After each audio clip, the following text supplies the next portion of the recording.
Good afternoon, everyone. My name is Steve Ross, and I'm the Myron and Marion Casden Director of the USC Casden Institute for the Study of the Jewish Role in American Life. And I'm also Dean's Professor of History at USC. And on behalf of the USC Casden Institute and our event partner, Wilshire Boulevard Temple, it is my great pleasure to welcome you today to the Casden Conversation featuring Professors Yoav Fromer and Michael Kazin, who will discuss Wannabes, John Updike, and the WASP Fascination with the New York intellectuals. But before I introduce our speakers, I'd like to just very briefly tell those of you who are not familiar with the Casden Institute about the range of events and activities we do. In addition to offering 3 endowed lectures that deal with different aspects of Jewish life, the Casden Conversation series aims to bring together students, faculty, and the community at large for more informal discussions that explore a wide range of contemporary topics that are at the forefront of American Jewish culture and identity. And our goal in every one of our events is to shed light, not heat, on important topics and often important controversial topics of the day. And if you're not already on our mailing list, you can go to our website, just type Casden Institute. It will take you there and give us your email. Well, the storming of the Capitol on January 6, 2021, made many of us realize that we have taken liberalism for granted, that the post-war American world that emerged in the late 40s and early 50s and flourished in the 1960s embraced a unique kind of liberalism, one referred to by scholars at the time as the American salad bowl. That is a mixture, a welcome mixture of different national, ethnic, religious, and racial groups who came to form a new collective American identity. In literary circles, so much of Jewish, Protestant, and Catholic intellectual life, especially liberal intellectual life, revolved around the world of the New York intellectuals. Yet at the same time liberalism was reaching its peak, many former liberals moved steadily to the right. People like Norman Podhoretz, Midge Dichter, and Irving Kristol became leaders of the neoconservative movement. John Updike was perhaps the most famous literary figure who attempted to navigate between the two worlds, a decision that left him open to criticism from both sides of the political spectrum. Gives me great pleasure today to introduce our panelists who will explore John Updike and his relationship to the rise and decline of New Deal liberalism. Yoav Fromer is the head of the Center for the Study of the United States in partnership with the Fulbright program at Tel Aviv University. He is an intellectual and cultural historian whose research centers on post-war US liberalism and conservatism, the relationship of politics and literature, and American foreign relations in the Middle East. And in addition to his recent book, which is the center of our discussion today, The Moderate Imagination, the Political Thought of John Updike and the Decline of New Deal Liberalism, his work has appeared in journals like Modern Intellectual History, American Jewish History, and the Journal of American Studies. He is also a senior editor at Israel's Yadiot Aharvarot newspaper, as well as contributor to the Washington Post and Tablet magazine. Yoav will be in conversation with Michael Kazin, who is a professor of history at Georgetown University and editor emeritus of Dissent magazine. Michael has written 6 books and edited 3. His most recent, War Against War, The American Fight for Peace, 1914 to 1918, won the Best Book Prize from the Peace History Society. His other books include American Dreamers, How the Left Changed a Nation, A Godly Hero, The Life of William Jennings Bryan, America Divided, The Civil War of the 1960s, and he also has books about populism and labor history. He's currently completing a mammoth history, very modest one, of the Democratic Party from the beginning to today. Michael's articles and reviews have appeared in the New Republic, the New York Times, the Washington Post, Foreign Affairs, and many other outlets. He's lectured widely in the United States, Europe, Russia, and Japan. And Michael is a member of the American Academy of Arts. Just a brief note on today's format. Our panelists will be in conversation for roughly 50 minutes, at which point we will take questions from the audience. You'll have an opportunity to enter question in the chat box. We ask that you make your question a short question, not an essay, please, so that we can get to as many of you as possible. And now it is my great pleasure to turn the floor over to my friends Yoav Fromer and Michael Kazin. Thank you, gentlemen. Thanks very much. Thank you very much. Thanks very much, Professor, who I, again, have to call Steve because we've known each other for many, many years, since we wrote an article together on the history of Labor Day. Yoav, this is a fascinating book. Full disclosure, I reviewed it for Historical Journal very positively. So I was able to read it even before I was asked to do this conversation. It's a fascinating reading of Updike's fiction through his politics, and you might say his politics through his fiction. So it really is a reciprocal kind of study, I think. And it's beautifully written. I urge everyone to read it. But to begin with the topic at hand, and we'll get into other topics as well, but now some of the most influential liberal intellectuals in post-war America, and Cold War America, were of course Jews, the New York intellectuals, as Irving Howe famously called them. And John Updike, as most of you out there know, was not a Jew.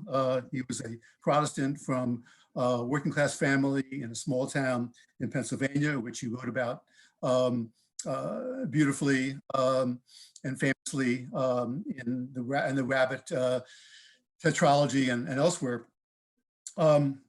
And so, the question at hand clearly is, what was the relationship between this small town working class Protestant kid and the Jews from immigrant backgrounds, most of them at least, who were certainly major figures in the articulation of what it meant to be liberal in Cold War America. So what was Updike's relationship to them? What did he think of them? What did he learn from them? What did he dismiss about them? All right, so thanks. Do we have the PowerPoint or the slides up? Yeah, great.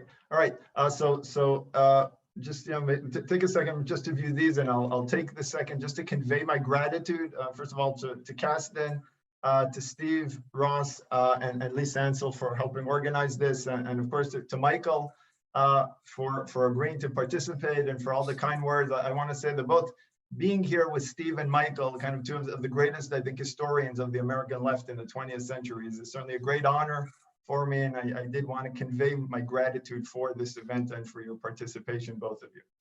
All right, now getting back to Michael's question about the New York intellectuals. So if we could see on the slides, then these are just, well, it's not random, but you see three different representations of John Updike, right? Kind of a younger John Updike, at least the two, right? So you have the cover of Hugging the Shore, which is a wonderful collection of criticism, right? It's mammoth, right? It's 900 pages of literary criticism, kind of a collection of his essays and book reviews. And Updike here he's on a boat, he's sailing, right? You have that quote from Hugging the Shore, right? So he names the collection of essays on, I'm not big on sailing, but this apparently it's a term, it's from the sailing terminology, right? And it's very, all of these representations of Updike, right, which it's very self-conscious, are the ways he wants to present himself. So you have Updike on the boat, right? It's probably somewhere up on the Massachusetts shoreline, right near Ipswich, where he lived for many decades. The Time magazine cover is from the late 60s after the publication of Couples, right? And again, it's also, you have that, right? It's very rural, that farm kind of type of environment in the landscape and behind him. And then on the left, you have another collection of essays, Odd Jobs, where, right, he's kind of woodcutting. So all of these are very somewhat rural, rugged, and kind of waspish, right? And if we could maybe just jump ahead to just some of the images that we have of the New York intellectuals.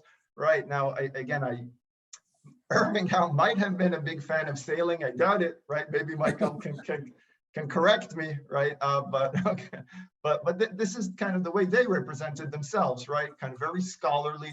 You have Irving Kristol, right, in his office on the right. You have on the bottom Daniel Bell and Nathan Glazer at Harvard. On the top, Irving Howe in his office, and then just kind of the caricatures, kind of the four of them in the wonderful documentary Arguing the World about them. And just through that distinction, I think the intuitive question is, what exactly does Updike have in common with them, right? Because ostensibly not much, right? But then, of course, once you enter the fiction and you enter the actual writing and the world of ideas, you can see and start to understand why Updike gravitates towards a certain milieu, which would seem, very distant and foreign to him. He's, as Michael said, Updike grows up in kind of rural Pennsylvania and Shillington. It's a small town not far from Reading, right? And part of that time, he even lives in Plowville, which is an even smaller town, in very rural Pennsylvania. And if anyone who's had the good fortune, I think, to read his fiction, senses how woven that experience is into Updike, right, into his biography, into his fiction, and then the question, then what leads him into the New York intellectuals? So I think there's three ways to answer that. If we can look at the next slide, please. All right, thanks. So I think there's three ways to begin to reconcile the forces that draw Updike to them. The first would be literary, right? And it would be from a cultural standpoint. The New York intellectuals, and this is, I think, one of the great, maybe even overlooked legacies of Jewish American identity and Jewish American experience in the 40s and 50s, is right, kind of the validation and the legitimate, and offering the legitimacy to a certain form of literature, particularly modernism, right? So kind of a lot of the New York intellectuals as literary critics, which is their primary, right? When we speak of the New York intellectuals, I'll just mention that, right? It's a group kind of that we associate, a group of writers, journalists, primarily critics, literary and artistic critics, who we associate with New York. Most of them, not all of them, were Jewish and from New York, right? And they usually they wrote for this small group of magazines, most predominantly Partisan Review, Dissent, Encounter, Commentary, of course, and the New York Review of Books, and the New Yorker. So that's kind of, so the literary aspect, I think, is the first thing that pulls Updike there, because this is where he gets his validation, right? Because the literary critics, William Phillips and Philip Rov and Alfred Kazin, of course, right? They are kind of in a way setting the tone. And Updike, as an aspiring writer, that is what he's gravitating towards. He's gravitating towards the criticism, and it's highbrow, right? This is also the highest forms of validation that you can get. When Updike gets his books reviewed, and they're regularly reviewed in Commentary, in Partisan Review, I think for him that's a source of professional validation. So in terms of, I think, the literature and modernism is a very important magnetic pull for Updike towards this community. Some of the others, I think, are the fact that Updike, and we tend to forget this, he was such a Renaissance man in a way. I mean, we think about him as a great novelist, which he was, but Updike was a prolific literary critic. He wrote essays, right? Of course, short stories, poetry.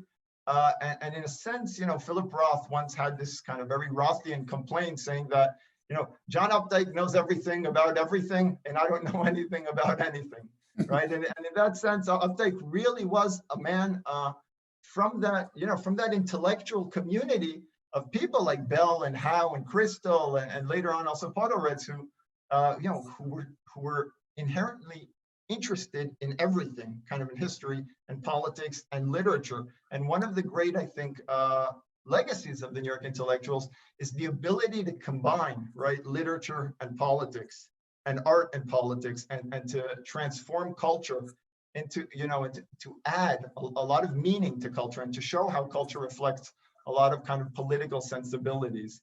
So that's, I think, the first thing that draws him there, the professional literary aspect. The second thing is the social. One of the most striking things when reading Updike and having read a lot of the biographies of the New York intellectuals is the similar trajectory.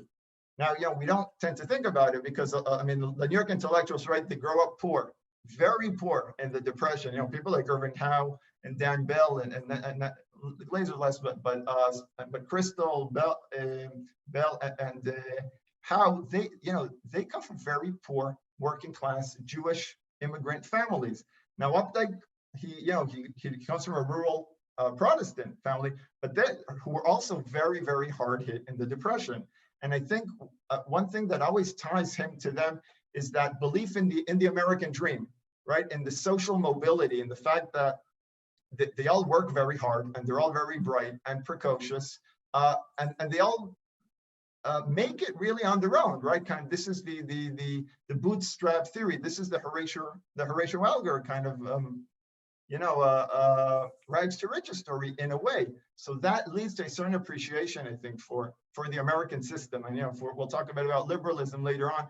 I think it's through their biographical experiences and the fact that they are able, through hard work and talent, and they were all very talented, obviously, to make it, right? Some of them, Updike goes to Harvard on a scholarship and then to Oxford for a drawing scholarship, and he does it, on his own merits. And same thing can be said about all these New York intellectuals. Most of them go to City College, of course, but from there they're able to, right, to lift themselves up. And many of them, right, they either, Bell and Glazer go to Berkeley and to Harvard to become tenured professors, or Crystal, who becomes an editor and a senior journalist and commentator for the Wall Street Journal. So I think it's that social mobility that leads them to have this, that brings them together. And the third and final aspect is Cold War liberalism. And it's the fact that in the 50s, there is a shared belief that, and maybe in retrospect, it's quite simplistic, right? But there was a certain dichotomy between the United States and the Soviet Union, between the West and the East, and that you kind of had to take a stand, right? And here is why it's a bit simplistic in retrospect, but Updike, when given the option, when given the choice, much like I think all of the New York intellectuals, including Howe, who was a bit more to the left than all of them, right? If you had to take a stand, you would take a stand and say, well, of course we'll take a stand with America, because for all its, failures or faults, this is where we can still, we have a free, liberal, democratic society, something that obviously doesn't exist in Stalinist Soviet Union. So I think the Cold War liberalism is the third thing that binds them together. Now, taking you off from that point, Yoav, certainly the similarities are there socially in terms of upbringing, coming of age in the Depression, after the Depression as well. But as you know, most of the New York intellectuals had gone through this Marxist period, socialist period, some communist, Trotskyists, and so forth. Updike must have felt, or maybe felt, somewhat alienated from that background. I know you say in the book, interesting, you unearth some articles, some pieces he wrote about, some papers he wrote about Marx in Harvard, which is kind of interesting. But I wonder, the title of the book is A Moderate Imagination, and here's a guy from Middle America, you might say. I unearthed a review of Rabbit is Rich that my father wrote in the New York Review, where he said, Rabbit is Rich is more inclusive of the middle American mores in a middle-sized town and wittier about the middle American layer than anything since 1922 and Babbitt. So wasn't there some tension between these worldviews, even though, as you say, they're all Cold War liberals in one way or another, except Howe was a Cold War socialist, democratic socialist. But I'm curious, in what some of these New York intellectuals wrote about Updike, what he wrote about them. Perhaps your description is a bit too seamless, it seems. Maybe. So there was great tension. I mean, these are all major intellectuals, of course, in Cold War America, but there are different. I guess what I'm asking you to do is talk about different kinds of liberalism which they represented, if in fact they did. Right. So first of all, there was great tension, right? And I I think we kind of qualified it when we asked Wannabes as a question mark, right? Because I think Updike never took that extra step, right? And he was always very cautious about taking that extra step. First of all, into the realm of actual politics, which is something that the New York intellectuals did do, right? Quite explicitly. And they saw in partisan review, they saw in literature, right, as an instrument of politics. I mean, Trotsky was writing in partisan review, right? Actually, some really good essays. Updike never took that additional step, right? And I think there are different explanations for that. I personally think it's because I think it was the preservation of the sanctity of his work as a writer, right? Who he saw the art of writing and being a novelist as someone who has a responsibility and a commitment not to politicize, not to give answers, right? That he said, offering policy, that's what politicians do, right? We as writers have the luxury of kind of raising questions, right? And being skeptical and being very ambiguous. So in that sense, I think that's one thing that I know led him to kind of keep his distance, because he also didn't want to be painted, right? He didn't want to take that extra step and be painted like some, and he said this quite explicitly, right? Because he had, think about the environment in which he's writing. You have Saul Bellow, right? You have Gore Vidal, you have Norman Mailer, you have Kurt Vonnegut. These some of the greatest novelists, right, in American history, but they're also all very political. And Updike doesn't want to become political, and make sure he doesn't become political, but that doesn't mean he doesn't write about politics. He just does that in a much more ambiguous manner, right? Now that was a long way of kind of answering Michael's question in saying that this is also that ambiguity is what Updike, I think, conceived of liberalism, right? And it's more of a sensibility, maybe even a literary form, less as an actual politics, right? In the way the New Deal was a political order, right? With ideas and ideologies and institutions. But here is a certain literary sensibility, and right, and Steve mentioned the middles before, right? Updike had a certain conception of the middle, right? The center, which wasn't only geographic. I think it was philosophical, it was moral, and it was political at the end. And I think I think the closest thing I could kind of associate that with is Lionel Trilling, right? Trilling, the great Jewish literary scholar, right? Kind of the first Jewish faculty member to be tenured in Columbia's, very elite English department, right? So Trilling has this, this concept also. He has his famous novel, The Middle of the Journey, and he has this really remarkable quote. I'll paraphrase it. I don't remember exactly, right? But Trilling says something about in between is the only place I want to be, right? In between is the hardest place to be, but it's the only place to be. Kind of, and that I think is something Updike kind of imbibed and absorbed in both his fiction, but also his political sensibilities. That ambiguity, that fluidity, that inability, and maybe even unwillingness to take a position, right, in the fiction as in politics. That for him was, I think, his conception of liberalism. And as I think, Michael, you suggested already, his critics did not like that. And if you ask about what some of the New York intellectuals thought about him, so I'll say Norman Podhoretz, right, in some of the earliest reviews for Updike's first novel, the Poorhouse Fare, it's a wonderful novel, right? It's kind of totally forgotten, but it's a beautiful novel, I think from 58 or 59. And Podhoretz, exactly, who's at the time he was actually very left-wing. This was before Podhoretz does the transition and becomes neoconservative. So at the beginning, he's kind of very left, kind of even left to Trilling. And he says, well, Updike, I don't like Updike, he says, because he doesn't finish, right? He doesn't resolve. He doesn't offer me resolution. I want some kind of political, I want to finish the book with a political point, right? So, and that's a criticism that repeated itself both on the left and also on the right, which is interesting. And that, I think, it already sets up the dilemma that Updike is writing, and more broadly that American liberalism finds itself by the 1960s, right? Because it's trying to preserve a disappearing center. I think one of the fascinating quotations by Updike, which you cite in the book, which is a book about his politics, his political thought, as the subtitle has it, is Updike saying, I find it hard to have opinions, which is not something any of the New York intellectuals would have said. They were quite proud to have opinions. And you saw the slide of the great documentary film, Arguing with the World, you know. I'd like to ask you about what's really the core of your book, in many ways, I think, which is how his political thought comes out of the fiction. And I don't know, I mean, you've read all his work, and folks who are out there, I'm not sure how familiar you are with it, but to me, you know, his master.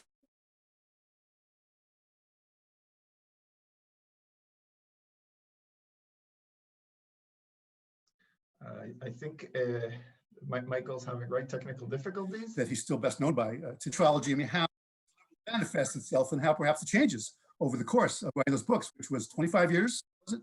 The first one came out in the 50s, and the last one comes out in mid 80s. Early 90s. Yeah. So this is, you know, in some ways that period corresponds to the sort of the heyday of liberalism and then the decline of it, which you also talk about, I think, in terms of, you know, some would say that you argue Updike is kind of prescient about that decline in some ways. Yeah. So if you could talk some about how the Rabbit series, you know, sure.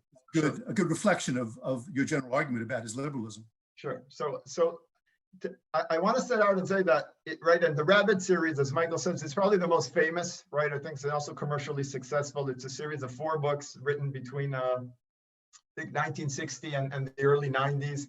And each one kind of covers the previous decade, right? And it allows us to see it's basically the life and times of his protagonist, Harry Rabbit Angstrom. Rabbit is kind of the name from the title, but that's his nickname. I think the interesting thing is that Rabbit is one of Updike's alter egos. And can we have the third slide up again, please? Thanks. So Rabbit is and Updike says this, right? He says, Rabbit is who I would have been probably had I stayed behind in rural Pennsylvania, not gone to Harvard, not moved to New York, write for the New Yorker, and kind of become this kind of you know, world-class writer and intellectual. And here, just on the left, right, you can see, and these are just some of the earliest versions of Rabbit Run, right, from the early 60s, kind of the mass, you know, paperback editions. And it was also made into a film, a pretty bad one, right, but nevertheless, with the great James Caan. And then on the right, and the reason I like this slide is because here you see the polar opposites, right? Rabbit is one of Updike's alter egos. It's the all-American, you know, for those who are unfamiliar, the read. So it's 4 books, novels about this guy, Harry Rabbit Angstrom, and his, you know, and his life. So the first book is kind of chronicles the late 1950s, and it's this, you know, and it's this kind of lower middle class, upper working class guy. You know, he's married, he has a small son, and his wife's pregnant, and he finds himself in this existential crisis, and he runs, right? Literally, he runs. That's kind of the plot of the first book. And again, here you have something which is ostensibly very non-political, right? And it's because it's kind of it's you know, it's this classic. It's a tragedy at the end. I won't spoil it, right? But it's a family tragedy, and he runs away from the family, and you know, it unleashes a series of events that ends in you know, in the death of the baby that his wife just has. And in and of itself, it's not a political book, but when you dig deeper, and that's what I try to do, you see that, and I think Michael mentioned it, that just by chronicling the experiences, right, and the shifting sensibilities in this, you know, in this small town, rural America in the 1950s, at a time which is supposedly, right, the 1950s is supposedly kind of, right, that's kind of the golden age, right, the wonder years, right, in terms of socioeconomic mobility and the suburban dream. And that, you know, if there was ever an American dream, right, and this is a very contested, idealistic, romanticized term, but if there ever was, at least for Protestant whites, right, and maybe also Jews, I suppose, it would have been in the 50s and early 60s.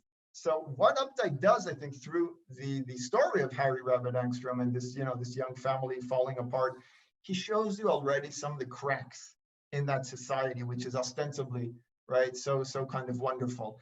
And those cracks are, first of all, in the economy, in the New Deal economy, in the new consumer, right? And it's a consumer-driven economy, and Updike, he's able to recognize those, those subtleties, the commercials on television, the way consumerism, and then, more broadly, the way the shifts in capitalism and in the industrial economy and the mass society, the way they affect, the average individual, and the way how they harm, right, that family. So in terms of the economics, in terms of the politics, right, and getting back to that question of liberalism, there is no politics kind of in the first Rabbit novel in the 50s, because that was the form of American kind of liberalism, right? We tend, as political scientists, we call it interest group liberalism, or interest group, democracy. But at the end of the day, you have a very centralized state, and politics has kind of, right, it's moved upward to Washington, to the bureaucracy, to the technocrats, and it's kind of, right, it's kind of evaporated from the community.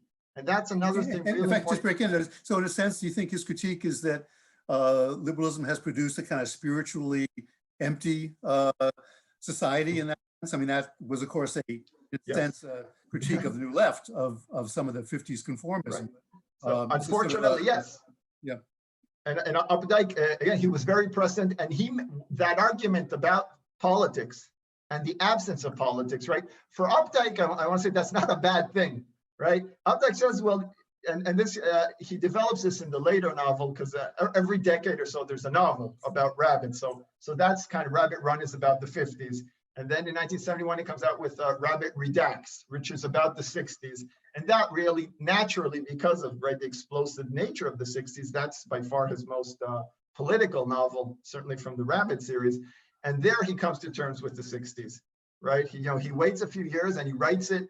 He goes to London, and partly because of 68, 69, that experience, he took it very, like a lot of Americans, I think, that 1968 was just a terrible year. And, and they go to London for a while, and then he comes back. And for him, that's his way, I think, of his convalescence from the fevers, writing that book. And he writes Rabbit Redacts.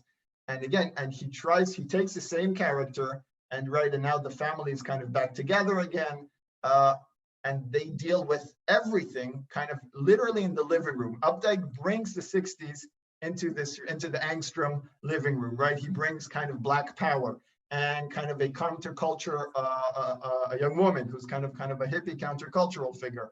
And you have his neighbors who are kind of these white reactionary racists. So everything kind of from the 60s is brought into the novel. And Vietnam, of course, and LBJ and the anti-war movement, everyone's there. And I think here, again, this is the most political that Updike can get, but even here, there is no resolution. There's no statement in a way of saying, end the war, right? What he does, he has that conversation quite literally. That's the plot of the novel, and that, I think, is the beauty.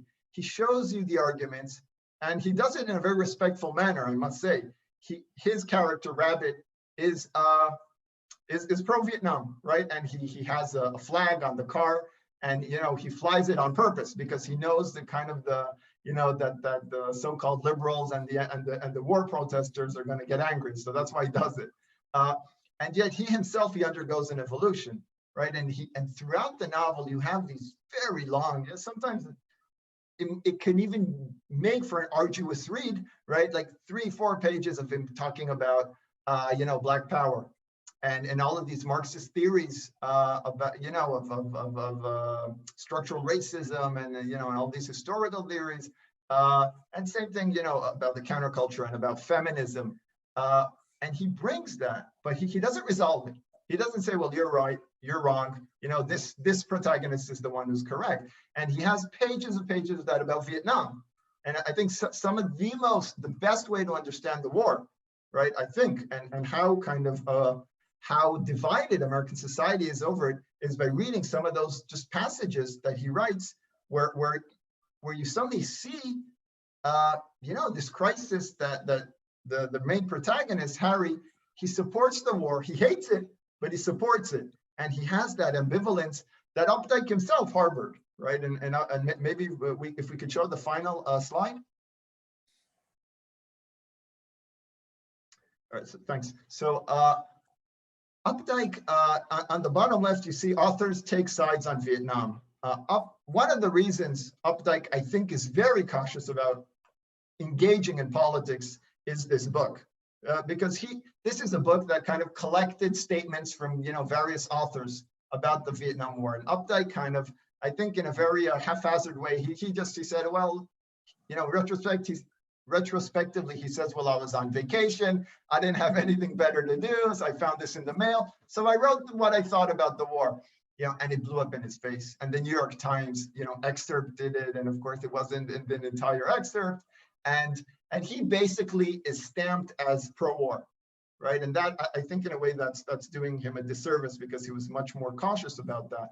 But like kind of the rabbit character that he writes about, Updike is unable, he doesn't support the war. He understands terrible things are happening, but he also understands that he has a lot of problems with the anti-war movement. And retrospectively, and here is maybe just this other connection that if we want to make to the New York intellectuals, then in commentary, right, in the March 1989 commentary, which you see here on the slide, Updike finally kind of comes to terms with the war and with Vietnam. And of all places, he does it in commentary. And I think that is also telling, right? By the late 80s, commentary is the flagship kind of the neoconservative movement. And the fact that Updike decides, I think, to publish this, it's excerpts from his autobiography, which comes out at the same time, Self-Consciousness. And there he says, he tries to come to terms with it. And he says, I was for the war if it can do some good, right? And he had a big problem, I think, where he has this quote there where he says, by turning against LBJ, I was turning against myself because LBJ, there's a lot of audible stuff. LBJ is a small town teacher, like Updike's father, and Updike, he had a big problem with the anti-war movement, the Weatherman Underground, because he says, look, we voted for LBJ, right? I didn't vote for Jerry Rubin. I didn't vote for A.B. Hoffman, right? Updike says that. So, and again, it's quite simplistic, I think. And the older he goes, I think he regrets that he endorses the war. And that's a fascinating statement because obviously there were liberal Democrats who opposed the war too. He could have identified with Robert Kennedy and George McGovern and Eugene McCarthy, but he decides that it's either Lyndon Johnson or Jerry Rubin, which there are. I mean, there are sort of more moderate figures, you might say, in between those two. But one of the fascinating things I think about the book, one of the things I learned a lot from the book, but is that it becomes close to another New York intellectual, but not a Jewish one. That's Daniel Patrick Moynihan, I think you say at one point they have similar. I forget the term. They see the gray in politics. I wonder, perhaps if you could talk about that relationship, because we tend to forget that there were New York intellectuals who were not Jewish. Though of course, Moynihan was, became famous more as a policy person, working for Lyndon Johnson and then for Richard Nixon, than he did as a writer. Though of course he was a very gifted writer as well, though not a novelist. I mean, was that sort of in terms of New York intellectuals? Was that his soul mate, so to speak? More than a figure like Howe, or a figure like, or another novelist like Mailer or Roth, for example. Right. So I'm glad you brought that up, because my next book, I'm working on a book on Moynihan. So so I'm very happy to talk about Moynihan. But Moynihan is also, right, when we think about the New York intellectuals, probably the only non-Jewish ones. The first one we think about is Daniel Patrick Moynihan, right? Of course, he's Assistant Secretary of Labor in the 60s, and then he's advisor to Nixon in 69, and then of course, 4-term senator from New York, starting from 76. And Moynihan, of course, is Catholic, is working class Catholic, and Moynihan, even more than Updike, was very good on self-promotion, right? And is also very performative. And Moynihan, whenever people would call Moynihan a neoconservative, right, he'd take great offense.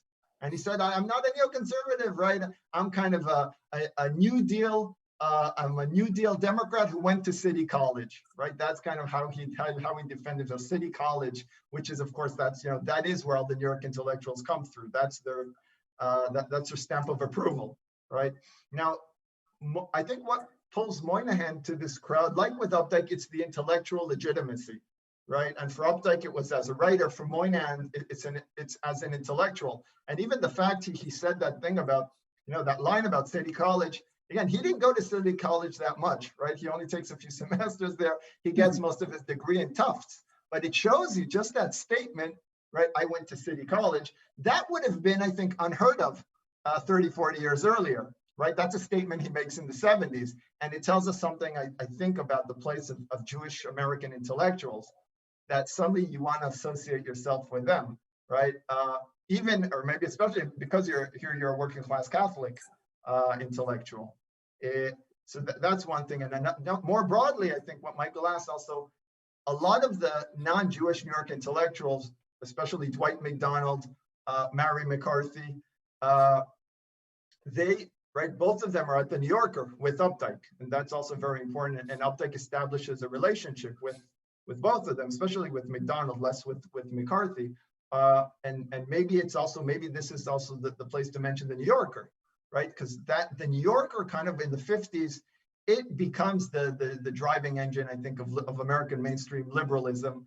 And it begins to also replace, or at least take some of the kind of the cultural space that was occupied by partisan review earlier on, and maybe even Dissent in its earlier versions, and Encounter, right, which was kind of the magazine published by Irving Kristol and Stephen Spender, edited by them, which eventually also it was revealed was funded by the CIA. But these kind of journals, I think, by the late 50s, they start to wane in some of their mainstream audiences, and then really the New Yorker, I think, takes its place, and that also helps people like Updike emerge kind of as these new forms, I think, of New York intellectuals. Steve, other questions out there? We can go to questions, or we can keep talking. You tell me what kind of response there is. You're muted. Talk a few more minutes and we'll go to questions. Okay, great. Now I should mention that the relationship between the New York intellectuals and at least the main people of them and Updike wasn't always friendly. I'm not sure Harold Bloom wasn't really in New York. I guess he was at Yale, but nevertheless, he's from he's a member of the tribe. So there's this devastating little quote in your book where which I never heard before, where Harold Bloom dismissed Updike as, quote, a minor writer with a major style. And I wonder whether this was shared by New York intellectuals. And one of the contributions of your book, I think, is to move Updike again to the center of Cold War American culture and letters, more specifically. You wrote a whole book about this man, and you obviously think he was a significant writer, unlike Harold Bloom. So perhaps, it's a sort of two-part question. One, why did Bloom say that? What was going on there in his mind, as far as you can read Harold Bloom's mind? And how would you make a case for why, we should take Updike really seriously as, obviously, a major writer who had a lot to say about American liberalism? So, and part of that, I shouldn't ask too many questions here because we want to go to questions out there, but I'm also curious, whenever I talk to another author, especially another historian, is, what drove you to want to write this book about Updike? What is it about Updike that fascinated you? All right, so I think that question would answer my second question. So I'll give two answers. The first is, I think it has to do with what we expect from literature, or at least what was expected of literature. Maybe today, unfortunately, actually, it's changed, right? But and it's sometimes, you know, I think about this obviously very not nostalgically because I wasn't alive then, but romantically, and I maybe I personally I tend to romanticize this period, but literature mattered, right? Ideas mattered when a new issue of Partisan Review would come out, right? With the critique of Orwell or something, or an essay by T.S. Eliot. You know, this is what these people, they didn't sleep a week, right? Because they were waiting for it. And for them, you know, they were so excited by it because these ideas, I mean, they had consequences. I mean, and I kind of lament. I think about this with some lament because, you know, what's happened to our public space today, and certainly the world of letters. But there was an appreciation that literature mattered.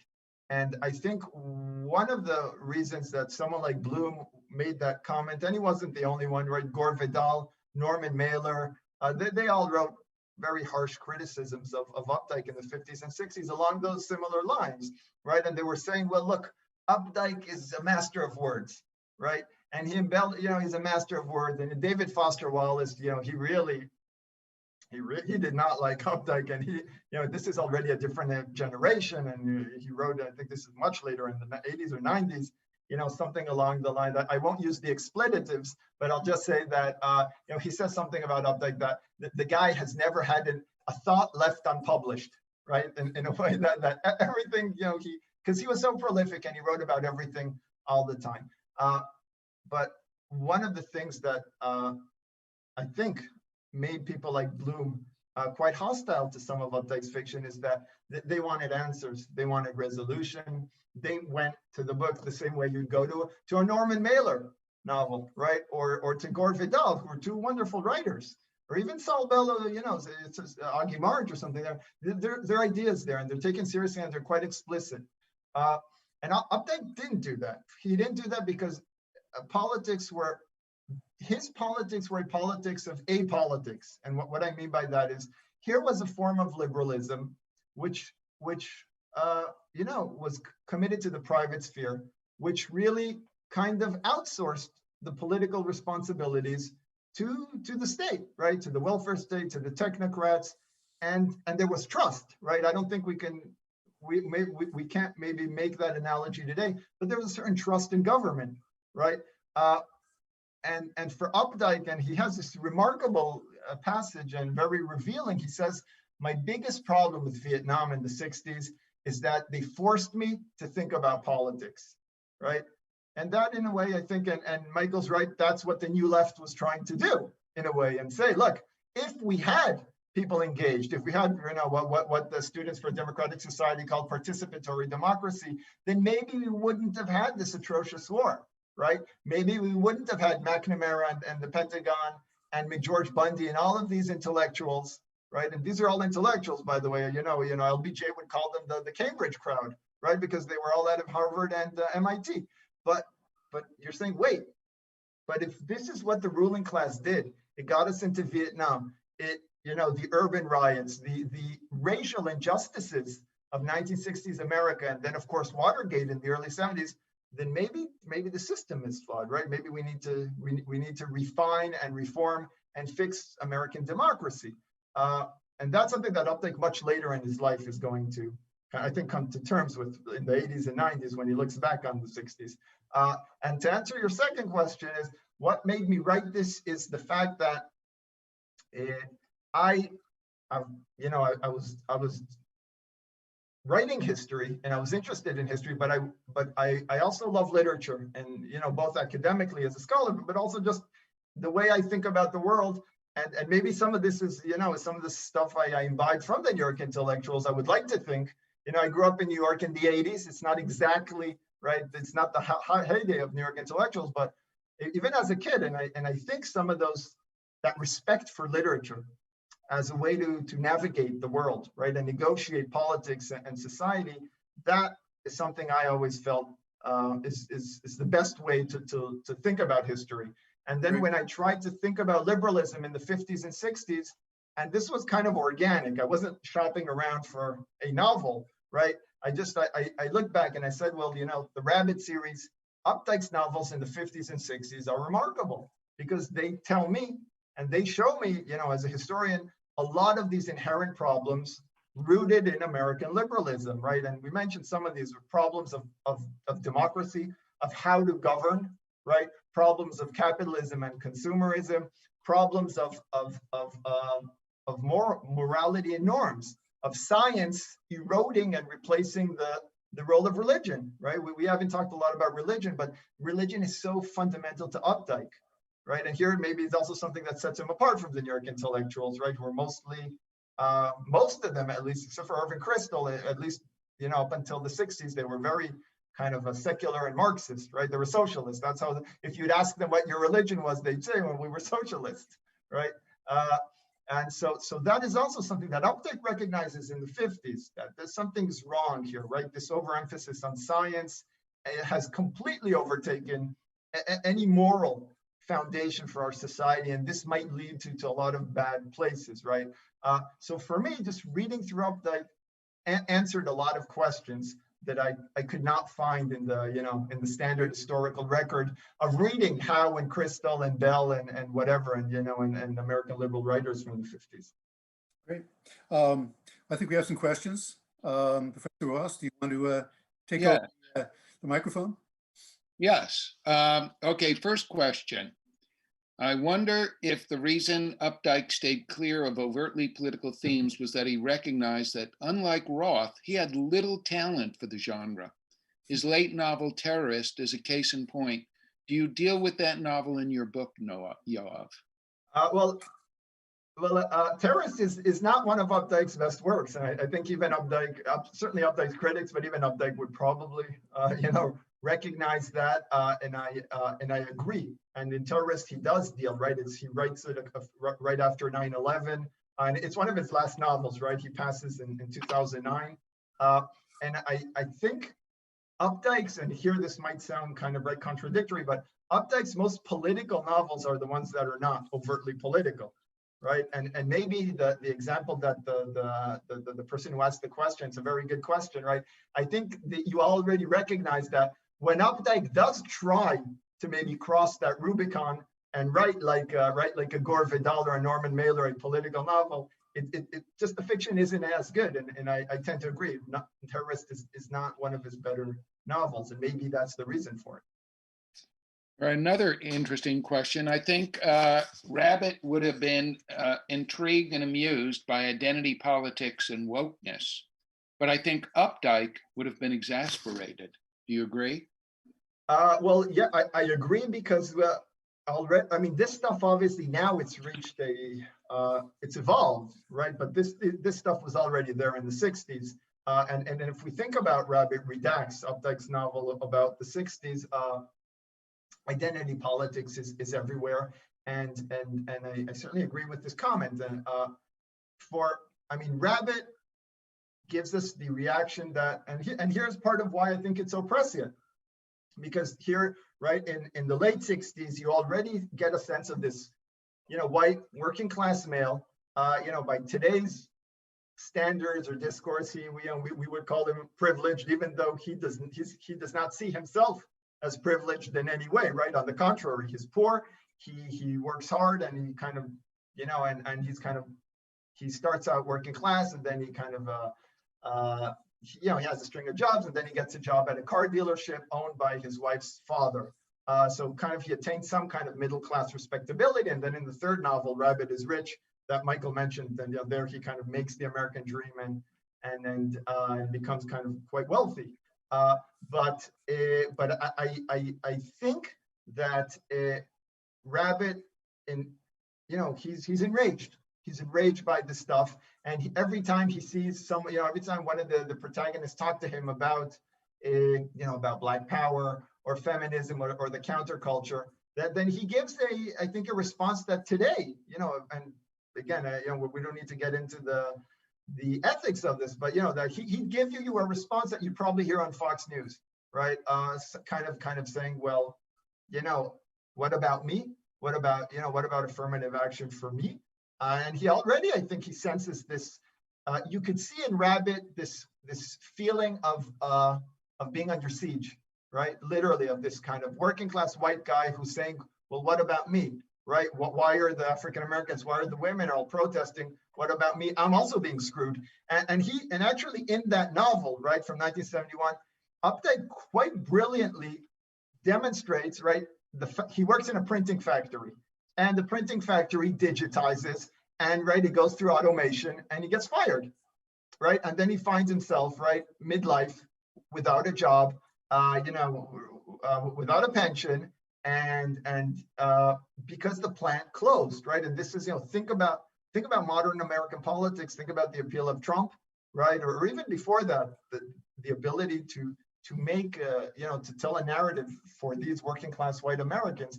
That's something that you can already see in Updike's novel about the 60s. So that, I think, is immensely prescient.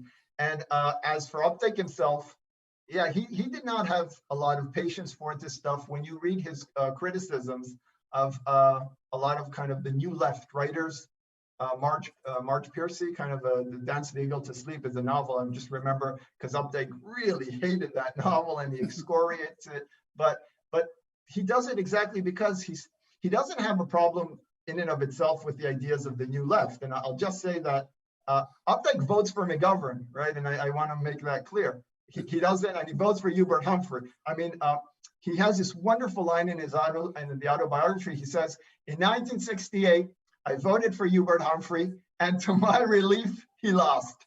Right? That's a wonderful line. But that just shows you kind of, right, that even then, even in 68 and 72, he votes Democrat all his life, right? He doesn't abandon the party or liberalism, but he was certainly, he had no patience for identity politics. And I think he'd be horrified by woke culture because for him, it's all about discussion, right? That's what democracy has to be about. It has to be about free speech. It has to be about the rights of the individual through certain parameters, obviously not free, not racism or homophobia or something, but, within certain confines. I think he was a great advocate of pluralism. And I'll just mention, because it's worth mentioning, Updike is published once, to the best of my knowledge, in National Review, right? National Review is of course, the flagship of American conservatism. William Buckley Jr. invites Updike, right, kind of the founder, one of the godfathers of American conservatism. He invites Updike to publish a testimony he gave for one of the House committees about about funding the arts and literature. And Updike says, I don't want government in there. That's why Buckley wanted him to publish it, because Updike says, I don't want government funding culture directly, at least, right? Because once that happens, then we as artists, as writers, we lose our independence, right? And for him, I think free speech and pluralism. And what are his novels if not a celebration of pluralism, right? And I also have to say that. So in that sense, I think he'd be very aggravated, to say the least, by woke culture. What's that famous line of his? I forget, about painting mailboxes blue. What is that? There was something about them. He had a fascination with mailboxes. Something about one of the functions of the state, or he would like a state that would paint mailboxes blue as sort of a way of perhaps symbolically talking about somewhat relaxed functions of the state, as opposed to some of the other things the state was doing, like maybe funding the arts from his point of view. So, Steve, more? But two quick comments from our audience and then a question. One audience member points out that Rabbit Rich, the 70s novel, predicts the Trump voter, and that Updike mocks wokeness in the coup. But here's the question. Thanks to both of you for a wonderful conversation. Yoav, I'd be curious to hear a bit more about Updike's understanding of his fiction's role in the public realm, especially in relationship to the pervasive fears of mass culture among Cold War liberals.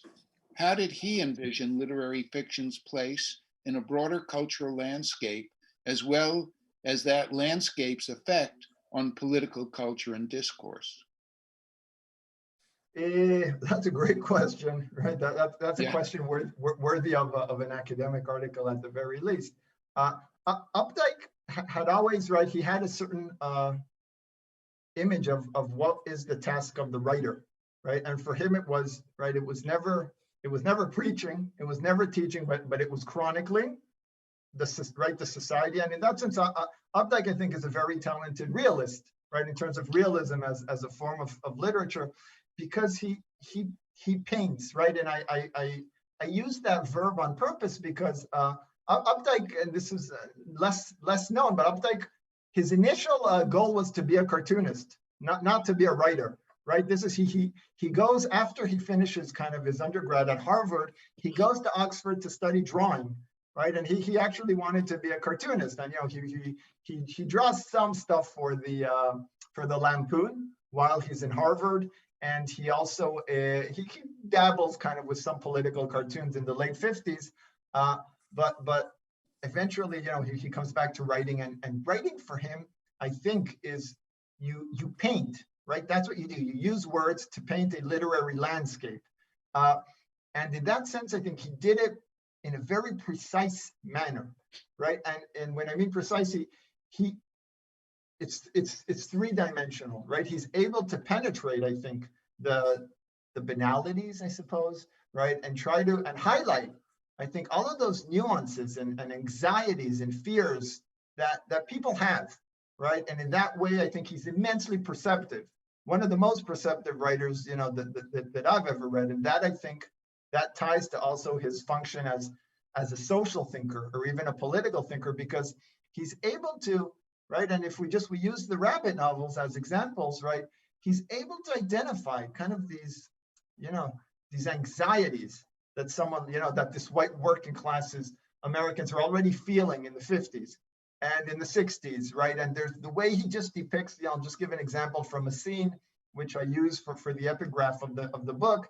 It's the launching of Apollo 11, right, in July 1969, and it's just a short passage in Rabbit Redacts, but he says he's just describing a bar, right? So he chooses to describe this monumental event in a bar, and it's this dark bar, it's in a tavern, and they're all looking on the screen, and they're looking at kind of Apollo 11 at the rocket launch, and it's this remarkable historic moment, and they're not part of that, right? And just the way he describes them, and their reactions, right? And just the way he negotiates that space within the bar at that moment where history is being made, and for them, nothing's happening, right? And just using this as an example. So just even in that scene, you could already see disappointment from liberalism, disappointment from technology, disappointment maybe even from modernity, right? That comes across without having to say any of these things,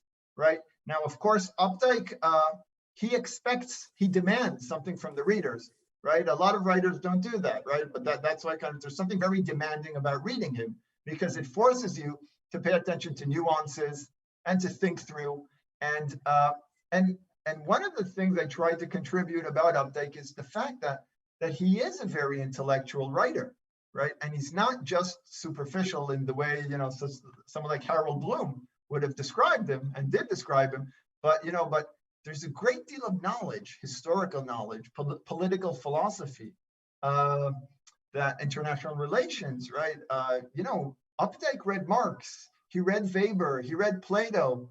I mean, he was, he absorbed all of the great books. He knew these conversations, and he finds ways to bring them, right, into the narrative without doing it in an explicit manner or in an overbearing manner. And I think that's what is so remarkable about him, that the nuance, right?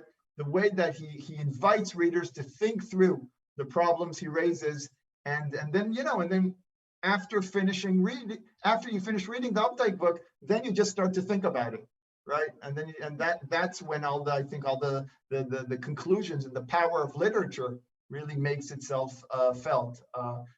That for me, I think, is what's so special about him as a writer.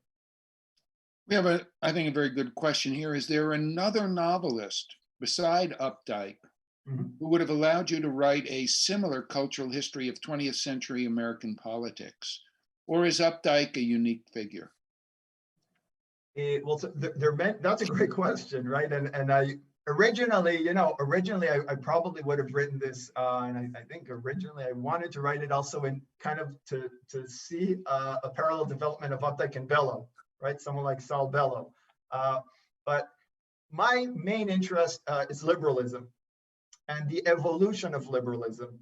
And that is also why I stuck with Updike, because for me, tracing Updike's novels, the 50s, 60s, 70s, and I end this book in the 70s because that form of liberalism essentially, is spent. I don't want to say it doesn't die, but it has to be, right? It has to evolve and it's reborn. Some people would say it's kind of, it's ruined maybe by triangulation, right? By when Clinton, kind of the Democratic Leadership Council and all of these kind of movements within the Democratic Party, they reinvent the Democratic Party in the 80s after kind of a string of losses with McGovern and then Walter Mondale and Dukakis in 88, and then kind of Clinton is supposedly the face of the New Democrats, right? The New Democratic Party. But Updike sticks with it. He's a liberal through and through. And that's why I stuck with Updike, because I'm not sure you could say that about someone like Saul Bellow, who is effectively become a neoconservative, right? By I think by the 80s, and certainly in his last couple of decades. I don't think Philip Roth, who I love, of course, but I don't think he offers that intellectual substance that I could get from Updike, especially when it comes to liberalism. And most of the other great writers, Gore Vidal, Norman Mailer would be more. I would go to them when I would want to write a literary history of the left, less, about liberalism itself. Well, Updike's posthumous reputation as a writer of fiction has not weathered well, as you suggested. Would you want to venture an explanation as to why? Yes, we mentioned woke culture. I think there are a few reasons. One is the politics. Updike had a hard time surviving the 60s, right? And I don't mean the fact that obviously he was writing books and he was very successful, and he won a Pulitzer, I think, again for Rabbit at Rest or for Rabbit is Rich. So obviously he's still very successful. But what I mean, I don't think he was not able to weather the culture wars too well, right? And we mentioned woke culture. Updike, when he's writing about the 50s and about the 60s, he's very patriarchal. There's very little attention paid at all to African Americans, to the African American struggle, except for Rabbit Redacts and some short stories. And to some extent, some people find that a problem. But again, I want to say in Updike's defense, he was writing about where he came from and what he knew, right? So these were just not issues because he was dealing with the issues of this white working class, and they didn't encounter kind of a lot of the culture wars that you'd experience at Berkeley or Columbia, right? And during this period. So that's one reason, I think. Another reason is the fact that Updike, as I said, he's very demanding, right? And his novels, they can even be exhausting, some of them, right? But I think there's a very different reading culture today, and certainly, and I have trouble even assigning Updike to my students. I'll be honest, and a lot of them aren't able to connect because some of these existential crises that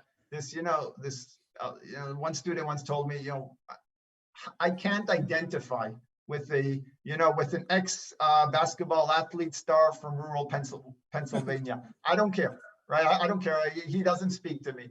So again, this is something I think, this isn't Updike's fault, of course. I think this is students' fault, not Updike's fault, but maybe we have a problem in terms of American pluralism today, putting ourselves in someone else's, right, kind of position and trying to think through alternative perspectives. And I get back to the point of Updike being a remarkable pluralist, and his novels, I think, are a celebration of pluralism and a demonstration of how literature can serve as a sphere for an open, challenging, serious, uncompromising public discourse with all of the, with all of the, the dark spots. And he does. I mean, when Updike in Rabbit Redacts, he talks about race, and he talks about what a racist society America is, and structural racism. And he quotes, Frantz Fanon, I mean, it doesn't get more kind of, and he quotes Black Power. So saying that Updike is, that he doesn't fit in with woke culture because he's a privileged white, eventually he ends as a very wealthy kind of white man, right? That obviously is that is not a reason to not read him anymore. But unfortunately, having said that, I do have students who told me that, they can't identify with him, that he represents a certain part of America that they would rather forget.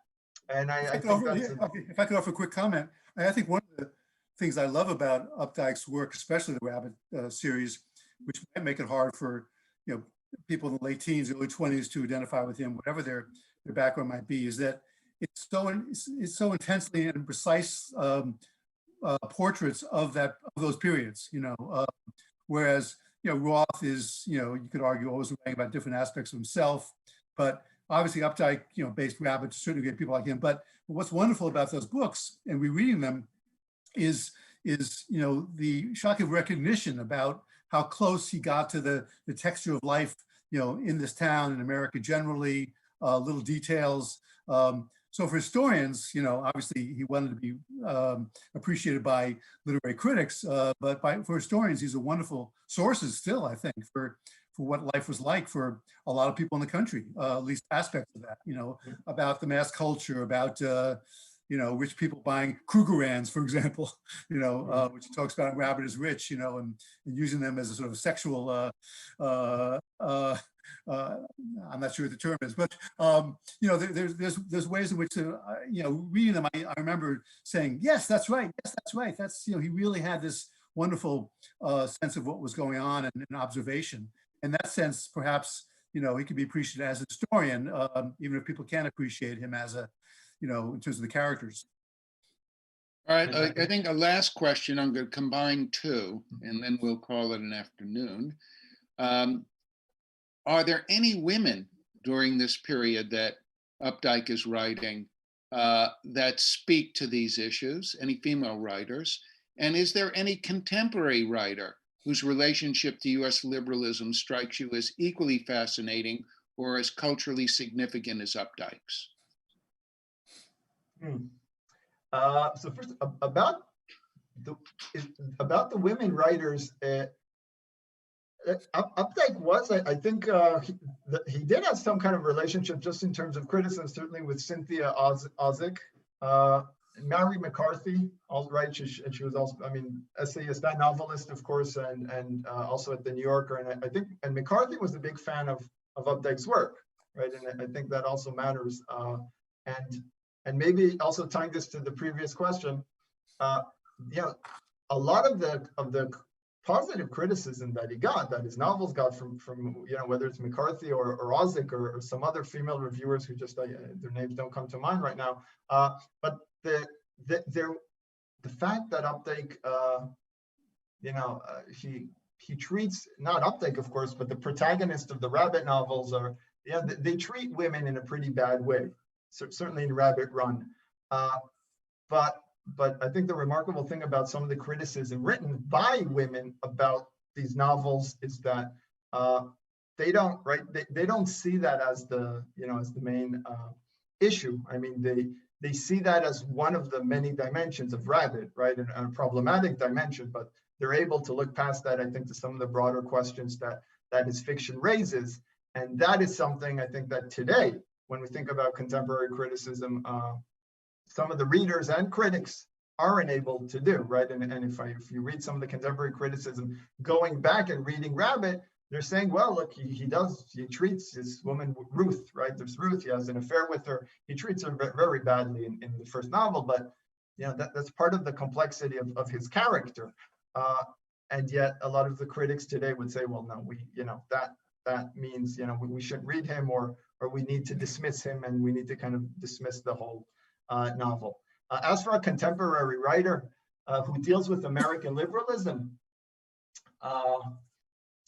I don't think that, I can't think of one that to the same extent as Updike, right, is so in tune with American liberalism. And part of the reason I'm not saying something bad about contemporary fiction, I'm saying something bad about contemporary liberalism, right? that I don't think I don't think it's coherent enough, right? In a way that it was in the 50s and 60s that you could actually write a novel about it, because even the Democratic Party isn't really sure, right? And kind of some of the struggles we've seen in the last 2-3 elections are this kind of internal tug of war between the Democratic Party about defining what then is American liberalism in the 21st century. Well, I want to thank Yoav Fromer and Michael Kazin for a fascinating conversation today. And I want to thank the audience for their participation in today's event, and particularly those of you who took the time to write in questions.